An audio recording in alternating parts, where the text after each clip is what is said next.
प्यारे बच्चों, ये कहानी है एक कालू कौवे की। दूध पी लो, ठंडा मीठा दूध, ठंडा मीठा दूध, दूध ले लो। हाँ कालू कौवे, मैं भी दूध पीऊंगी, मुझे भी दूध दो। मैं भी दूध पीऊंगा, मुझे भी दूध दो। मैं तो आया ही स्पेशली तुम्हारा दूध पीने के लिए हूँ। कालू हाँ कौवे, हाँ, तुम्हारा कालू दूध कौवे, बहुत तुम्हारा मज़े दूध का बहुत होता मजे का है। होता है। ये सुनकर कालू कौवा लालच में आ जाता है और अपने दूध में पानी मिलाने लगता है कि इस तरह मेरे पास ज़्यादा पैसे आ जाएंगे। कालू कौवे, मुझे ठंडा ठंडा दूध दो। हाँ हाँ, क्यों नहीं, पियो पियो। दूध पीते ही कबूतर मियाँ की तबीयत ख़राब होने लगती है और वो डॉक्टर के पास चला जाता है। कबूतर मियाँ, तुम्हें अचानक से क्या हो गया? पता नहीं डॉक्टर, अच्छा तुम ये बताओ, तुमने क्या खाया था? मैंने तो बस कालू कौवे का ठंडा दूध पिया था। ओह, मतलब वो दूध सही नहीं था। अब तुम दोबारा वो दूध कभी ना पीना। ठीक है डॉक्टर। आज तो मेरे ठेले पर कोई भी नहीं आया। ओह, तो ये वजह है। देख लेता हूँ मैं इसको भी। कालू कौवा लालच में आकर टूनी चिड़िया के ठेले को आग लगा देता है। अब मुझे चले जाना चाहिए इससे पहले कि यहाँ कोई आ जाए।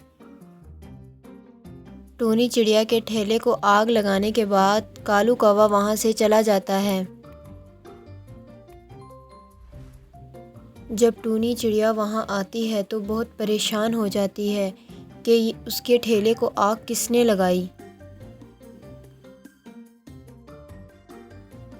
ये किसने किया?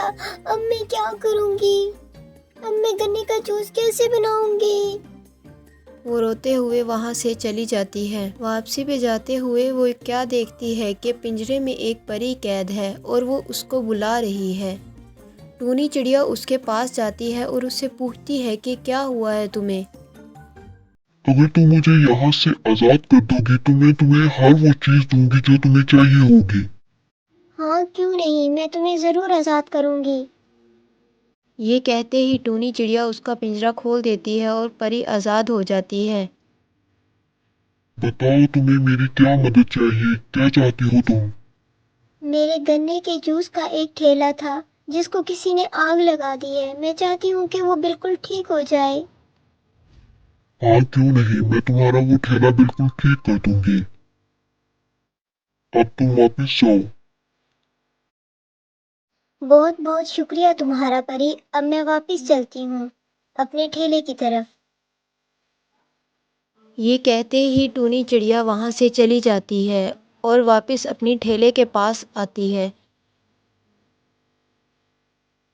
वो देखती है कि उसका ठेला बिल्कुल सही हालत में खड़ा हुआ है। ये देखकर वो बहुत खुश होती है। पहले ही की तरह परिंदे उसके ठेले से जूस पीने लगते हैं। एक दिन टूनी चिड़िया कहीं जा रही होती है। क्या देखती है कि कालू कौवा बहुत परेशान बैठा है। क्या हुआ कालू कौवे, तुम इतना परेशान क्यों बैठे हो? टूनी चिड़िया, मुझे प्लीज माफ कर दो, मैंने ही तुम्हारे ठेले को आग लगाई थी। अब मैं बहुत परेशान हूँ। कालू कौवा, मैंने तुम्हें माफ किया क्योंकि तुम्हें अपने किए की सजा मिल चुकी है। तो प्यारे बच्चों, हमें इस कहानी से क्या सबक मिलता है कि हमें लालच नहीं करनी चाहिए।